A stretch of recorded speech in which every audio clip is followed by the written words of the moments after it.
5th of November 2012. I remember that day really well, extremely clear to me. Not because it was my mother's birthday, but I remember it because of how I felt. I felt alone. I felt I had failed. Just a year before that, I had a full-time job. I lived in North London. I used to work for a sports and fashion brand worth 1 billion. I was living in Hampstead Heath, which is a brilliant part of London. It's a brilliant place to stay. I loved my work. I was now staying in a village outside Delhi. I had no money.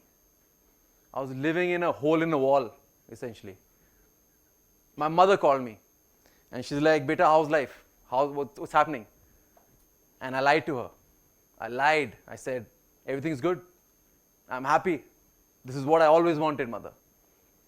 And that's when it came to me. I was into the oblivion. Before I take you through my journey of how I got there, let's just start from the top. It all started when I was 12 years old. I was sent to a boarding school, the Doon School in Dehradun. No 12-year-old wants to go to a boarding school. I was the younger of two. My brother, like most people will relate to, the elder sibling is the one parents experiment on. All the experiments that you try on the elder one, the successful ones go to the younger one. So they tried a lot with my brother. A lot of things worked, a lot of them failed. But the boarding schools, they liked it. Good idea. So my brother was now in a boarding school. 1 year later, I was in a boarding school. I absolutely hated it. Once I got there, it was a batch of 12-year-olds all crying and howling and missing home and thinking about how did we get here. Only last week we were at home. I saw straight away that there are two things that are going to happen now. Either I'm going to be able to swim in this battle scenario, or I'm going to sink. Swim or sink. Only two options. I looked around and I thought, listen, these guys don't know anyone. I have my brother here. He's my senior. He's going to help me out.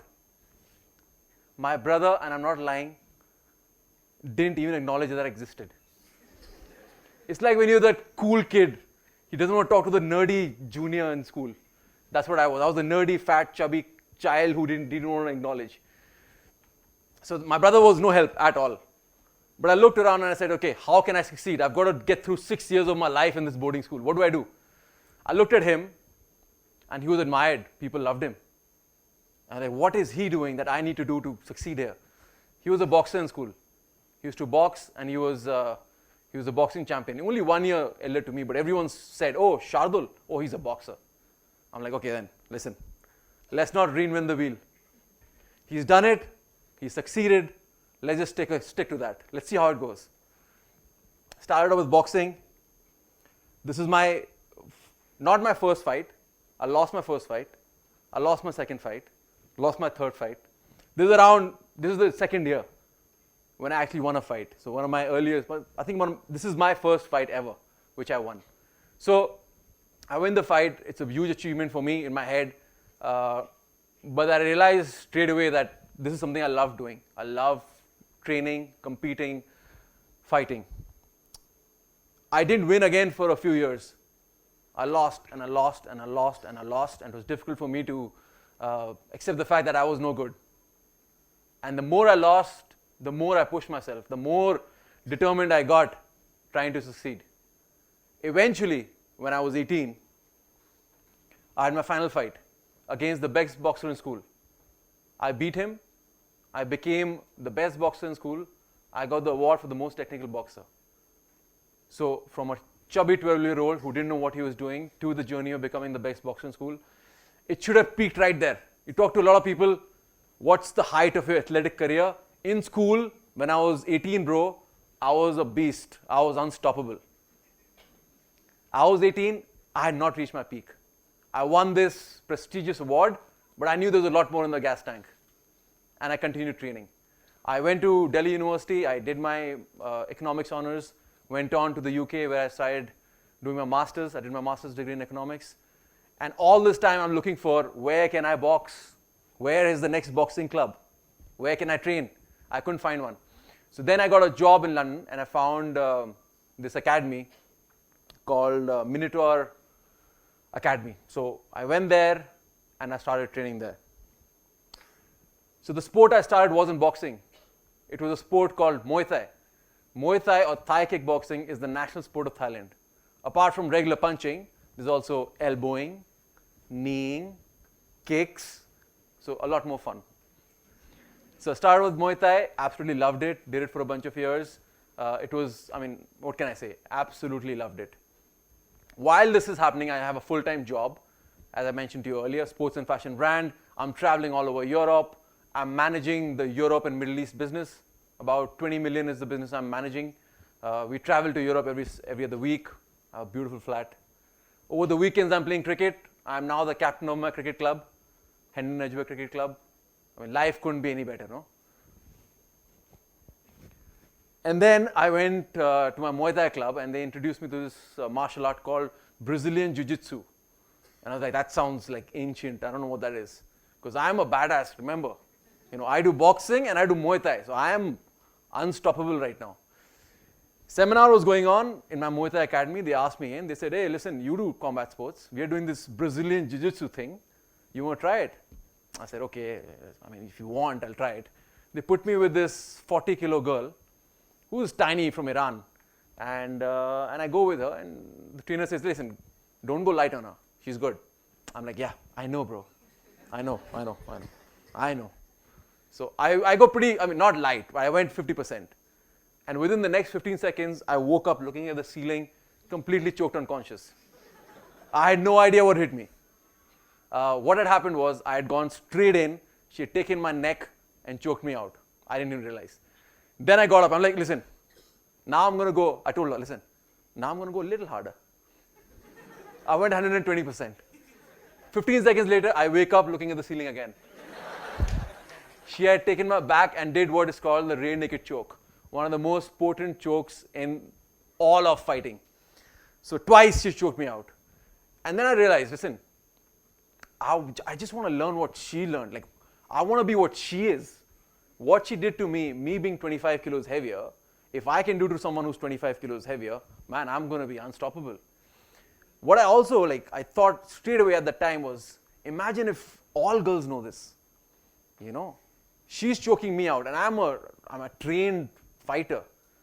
Imagine if all the girls learn this. We talk about women empowerment. Imagine what will happen if, someone tries to attack you and then you choke them out. Wow, that's next level self-empowerment or women empowerment or whatever you want to call it. So then the journey took me another couple of years. I trained a little bit more. I got my blue belt and then I thought, listen, I love going to work, but going to work is becoming increasingly more difficult. There's a constant inner turmoil within me to find out what my motivation is. I was only waking up every morning so I can go and train. Don't get me wrong, I loved my work. But what I really loved was going to my academy, doing boxing, doing Muay Thai, doing BJJ, Brazilian Jiu Jitsu. I loved it. That's all I wanted to do all day, every day. And then the most difficult thing that you can imagine happened. I had to talk to my parents, convince them, listen, I want to give up this high-paying, well-settled job where I'm middle management right now at 25 and I'm going to be heading a brand in 5 years' time. I want to quit that and start off something completely from scratch in India for a sport where nobody has heard what it is. Nobody knows what it is. Nobody will probably know what it is for the next 20 years. But being honest to yourself, I thought, listen, let's do it. Let's chuck it all, come back, follow what you really want to do. And that's when we started off our first ever academy, CrossTrain Fight Club. The first center was in Saket. I did all my marketing, I did all my research, did everything in place. Boom, landed in, got my own place, everything settled, and we had a great start. The first ever session had 40 people in it. I loved it. I was like, over the moon, I've got it. Everything's upwards and onwards from here. Then something happened six months down the line. We did well, we succeeded. And like most entrepreneurs will tell you, you are your worst enemy. I was so full of positivity and enthusiasm and hearing everyone, whatever they said, I was up for anything. They were like, why don't you open more centers? Why don't you open a bigger center? Why don't you open in other cities? Yeah, sure, let's do it. 8 months down the line, we opened a second center within Delhi. Another couple of months, we opened another center outside of Delhi. And 3 months after that, I was flat broke. I had absolutely no money. I had been so busy in work. I had lost all my friends. They'd not been speaking to me. I had to vacate my flat, move to a hole in the wall like I told you. Because again, what do you do, man? You don't have money. You're too embarrassed to go to your parents and say, Mom, I screwed up. You know, all my savings, everything, I've spent it all. What now? And that's when the realization happened. I realized, listen, it's not about what he thinks or she thinks or what he feels or what he'll think. No. The only reason I started my academy was for me. I wanted to train every single day. I wanted to learn. I wanted to teach. I want to empower people. I want to help girls out. That's what I wanted to do. It was never about opening a million centers, making a ton of money. It was being true to who I was. And I wasn't doing that anymore. I had not trained in 4 months. All I was thinking about, when is the next meal going to come from? I had 5,000 rupees in a bank account. You know, I was really struggling. So that's when I decided, screw this all. I'm just going to focus on me. Okay? These centers which are not making money, it's not for anyone else. I'm going to cut them all out of the business. It's going to be me, my training, my happiness, myself. That was 5 years ago.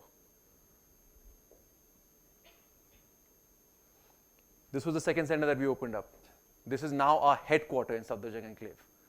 This is where all activity happens. I'm here every single day training.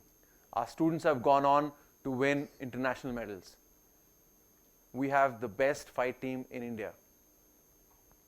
Earlier this year, like I said, following your dream, wanting to train, because I have such amazing students, they take care of work for me. We have six academies now. And what that does is I get to fulfill my dream of training every single day. I became the first Indian ever to become a British champion this year.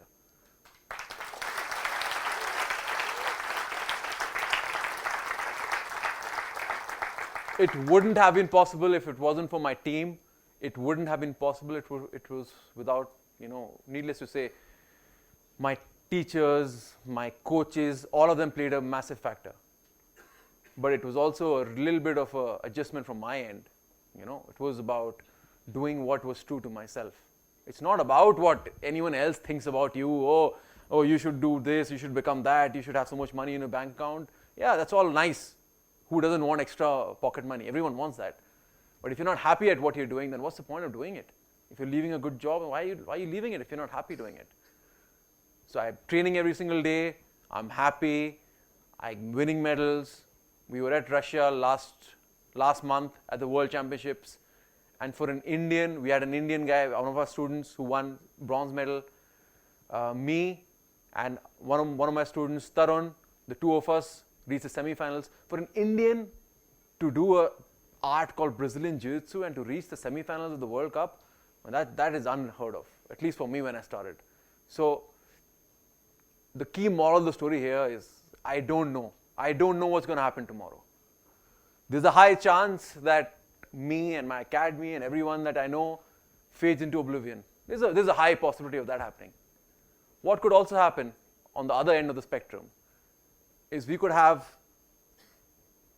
every woman, child, man who knows mixed martial arts, who knows combat sports, who knows Brazilian Jiu Jitsu. There is no more rape. There is no other circumstance where women feel insecure or unsafe. Yeah? So that's what I'll leave you with. I don't know what happens tomorrow, much like you guys. But one thing you can be rest assured, that till the very end, me, my team, my students, we're going to be fighting. And we're going to be fighting for the rest of our life. So that's it, guys. Thank you.